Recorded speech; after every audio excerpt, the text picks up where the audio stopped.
Et bonjour à tous. Aujourd'hui, je voudrais m'exprimer vraiment pour parler de la sylvothérapie, du Shinrin-yoku, qu'on appelle aussi bain de forêt, et du câlin aux arbres. Voilà. Hier, j'ai passé 1 heure et demie avec une journaliste. Ces questions étaient fort intéressantes.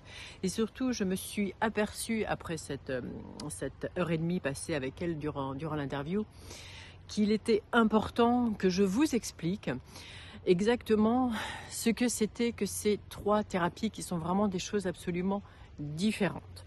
Évidemment, il s'agit toujours d'arbres, et là, ça va être à peu près le seul point commun. Alors, la sylvothérapie, elle fait partie de la naturopathie. C'est une des branches de la naturopathie. Donc la naturopathie, elle est internationale, c'est-à-dire qu'il n'y a pas de datation possible. La naturopathie, donc la sylvothérapie, a été pratiquée depuis la nuit des temps de façon vraiment très large et constitue en fait une multitude de façons de prendre soin de la forêt et que la forêt prenne soin de nous. Alors il est bien évident qu'il n'y a pas de datation possible, comme la naturopathie, il n'y a absolument pas de datation possible et il n'y a pas non plus de créateur, il n'y a pas de fondateur, on ne peut pas dire que ce soit telle ou telle personne. Toutes les peuplades, depuis la nuit des temps, ont toujours utilisé la nature, les arbres et au fur et à mesure du temps, qu'est-ce qui s'est passé ? Les sciences sont arrivées et nous ont fait comprendre en fait ce qui parfois pouvait être dans certains rituels dit comme magique. Aujourd'hui on sait que ça n'est pas magique, notamment quand on parle de la Mycobacterium vaccae, quand on parle de terpènes ou de phytoncides. On voit bien en fait que le bien-être en nature correspond à des choses extrêmement précises dans la physiologie de l'organisme, voire même au niveau cognitif, dans nos fonctions cérébrales, voire du système nerveux. Donc la sylvothérapie, c'est quoi? C'est une thérapie, c'est-à-dire c'est un ensemble holistique d'invitations, si vous voulez, d'exercices que l'on va faire pour faire en sorte que le système nerveux, durant la sortie sylvatique, baisse. C'est-à-dire qu'on va arriver généralement en orthosympathique, donc c'est-à-dire dans un état de stress, et puis tout d'un coup, hop, il va y avoir une vague descendante.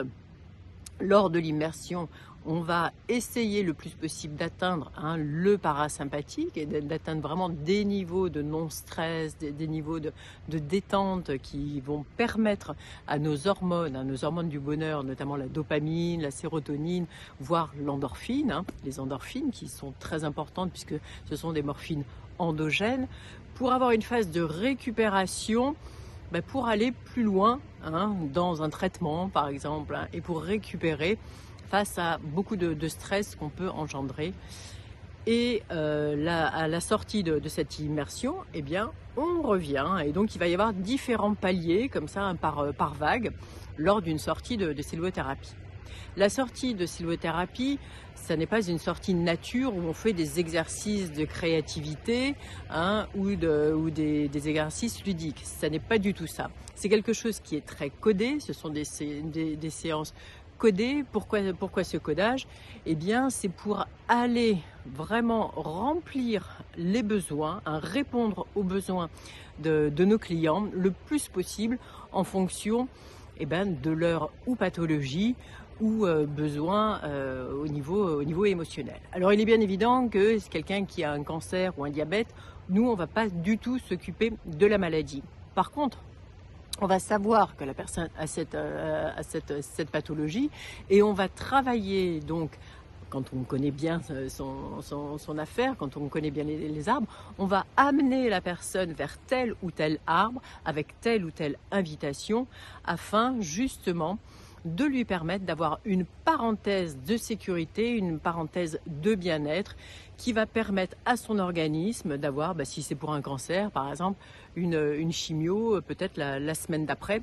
Mais avec nous, elle aura vraiment pris en charge, on aura vraiment pris en charge la personne à l'intérieur de la forêt pour qu'elle récupère. Et c'est cette récupération qui va donner de la force à la personne, et cette personne va pouvoir continuer son chemin et sa chimiothérapie, son processus de chimiothérapie, peut-être beaucoup moins stressée et avec beaucoup plus d'entrain et de force, puisqu'elle aura récupéré. Son organisme aura eu cette capacité de récupération.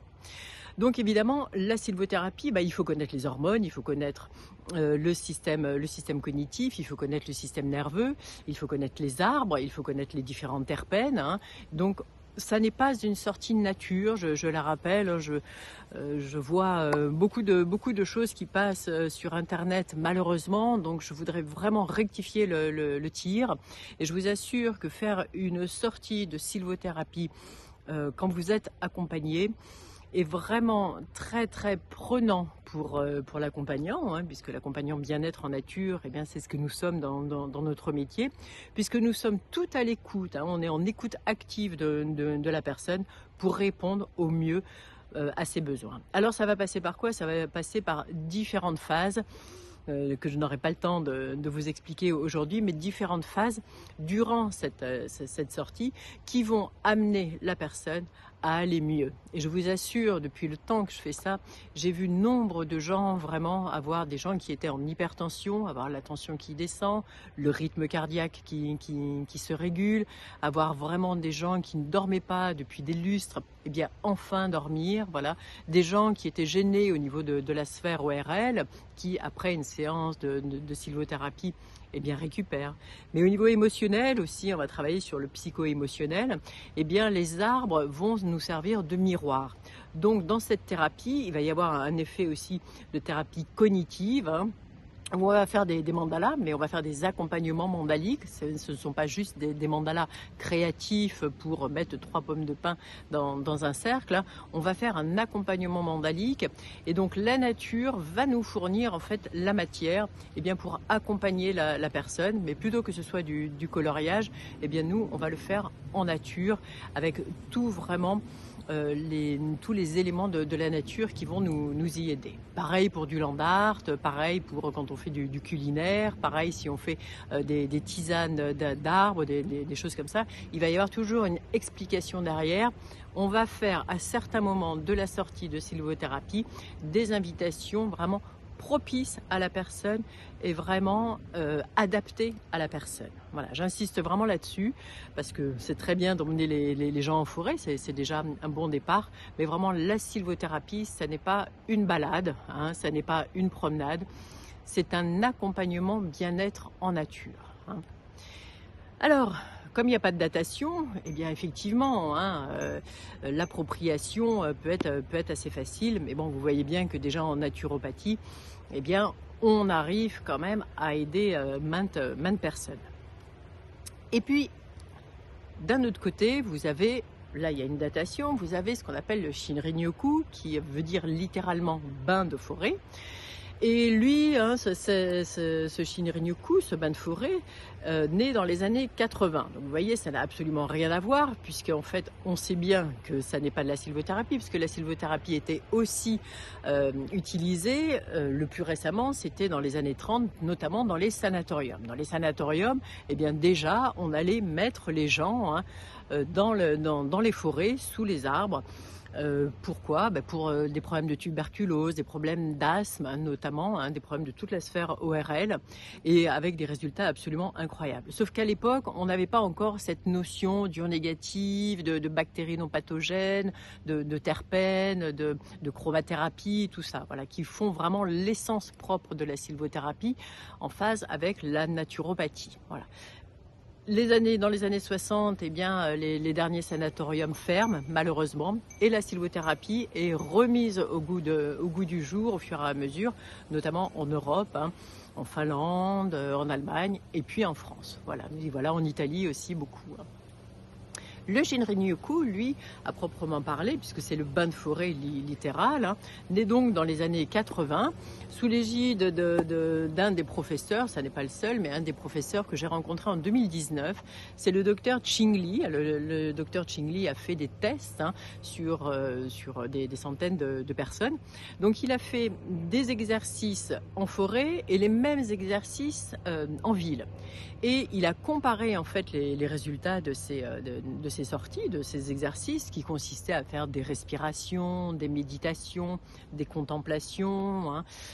Et il a vu effectivement que quand les gens faisaient ça en forêt, eh bien c'était pas du tout la même chose que de faire ça en ville. Alors il s'est posé des questions et il en est arrivé justement à ces fameux terpènes dont il parle beaucoup, notamment dans son livre, hein, Shinrin-yoku, où il décrit les terpènes. Alors les terpènes, avant les années 80, on les connaissait, hein, bien évidemment, puisque c'est la base des huiles essentielles. Et on savait très bien qu'en aromathérapie, on utilisait déjà des huiles essentielles. Mais au Japon, donc je suis allée en 2019 rencontrer avec un groupe ce fameux professeur Ching Li. Au Japon, je peux vous dire que les arbres ne sont pas du tout pareils, hein. Si on prend le hinoki du Japon, par exemple, hein, ce sont des arbres très très grands, ils font entre 40 et 60 mètres de haut.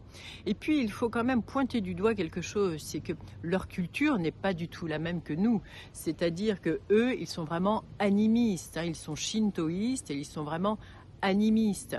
Cette fonction, hein, cette culture d'animisme met en avant en fait tout un panel de choses que nous avons un petit peu perdu dans nos traditions. C'est-à-dire que pour les Japonais, aller vers un arbre, vers une mousse, une fougère ou une pierre, c'est la même chose. C'est-à-dire que chacun d'eux a à l'intérieur une déité qu'on appelle un kami. Ce kami, en fait, vit à l'intérieur de cette plante ou de ce minéral et donc fait vivre ce minéral et permet aux personnes de se connecter avec ce végétal ou ce minéral. Ça peut être aussi bien plus, ça peut être une fleur, ça peut être un fruit. Voilà. Tout est très respecté et très codifié au Japon, hein. Ça fait partie de leur culture. Alors, qu'est-ce qui se passe? Eh bien, dans les années 80, le gouvernement japonais demande à Ching Li de regarder un petit peu comment on peut faire en sorte qu'il y ait moins de suicides, moins de burn-out dans cette énorme mégapole qui est Tokyo, hein, 11 millions d'habitants, vous vous rendez compte un petit peu, et pas tant d'arbres que ça, puisque les arbres sont quand même un peu à l'extérieur de Tokyo.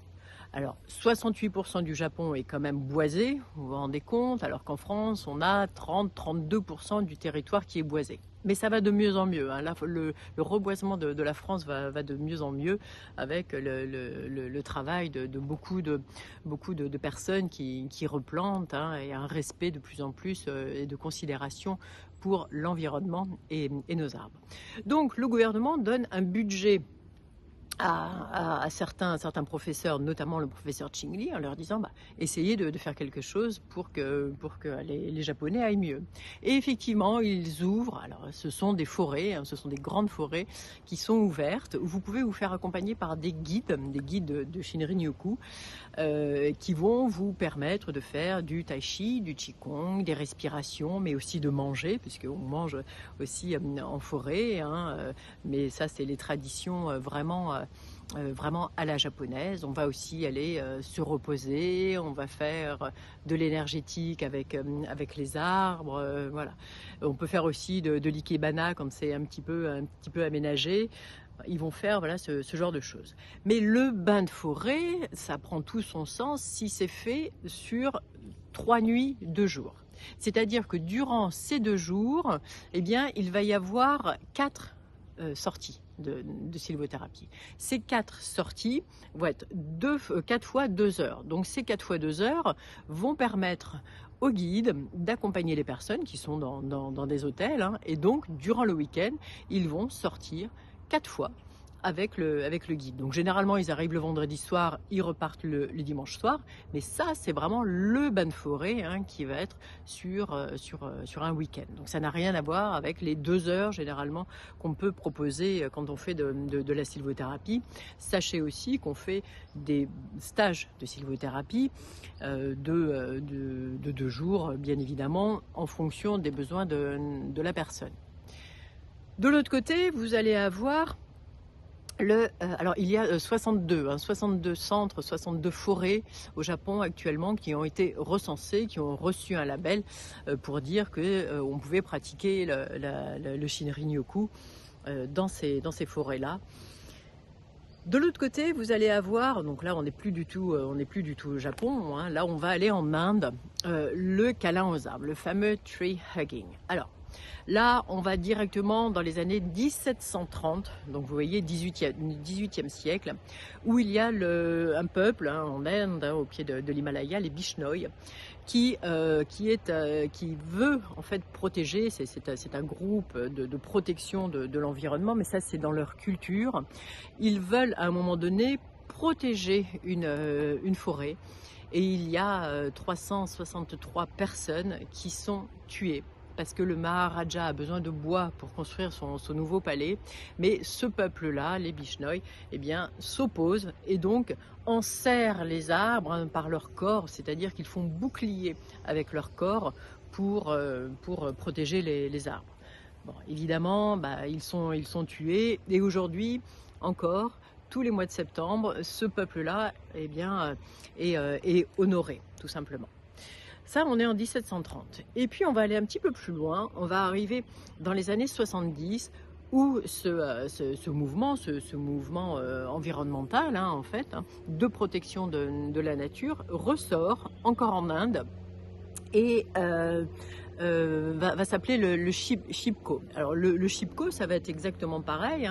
Ça va être un groupe de personnes qui va protéger la nature et qui va donc, avec leur corps, eh bien, empêcher les forestiers tout simplement de couper les arbres. Voilà. Donc c'est vraiment, ça n'a rien à voir avec le câlin aux arbres pour prendre de l'énergie de l'arbre. Puis je vous rappelle qu'on ne va pas aller pomper l'énergie de l'arbre comme ça. On n'est pas des vampires, et puis si jamais on le faisait, il faudrait savoir comment faire. Mais pour prendre de l'énergie, de toute façon, du moins pour échanger de l'énergie, il n'y a même pas besoin de toucher un arbre. Ça se fait beaucoup plus à distance que par le toucher, puisqu'en fait ce sont des ondes électromagnétiques. On est vraiment dans un système ondulatoire quand on fait un échange énergétique, donc vraiment pas besoin d'aller enlacer un arbre. En sylvothérapie, on ne fait pas de câlin aux arbres. On peut faire des connexions, parce que nous, effectivement, nous sommes aussi une pile, ça je le raconterai dans une autre vidéo, c'est pas le propos d'aujourd'hui, mais en sylvothérapie, on ne fait pas de câlin aux arbres. Donc ces câlins aux arbres sont vraiment que pour l'environnement, que pour la protection des arbres. Néanmoins, dans les années 60, il y a un mouvement aussi qui naît en Californie, aussi de protection de la nature, mais aussi pour les soldats qui reviennent de la guerre, notamment de la guerre du Vietnam. Et c'est la grande époque, avec toutes ces thérapies. Alors il y a eu avant la Gestalt, il y a aussi l'analyse transactionnelle, tout ça qui vraiment sont vraiment très très utilisés à ce moment-là.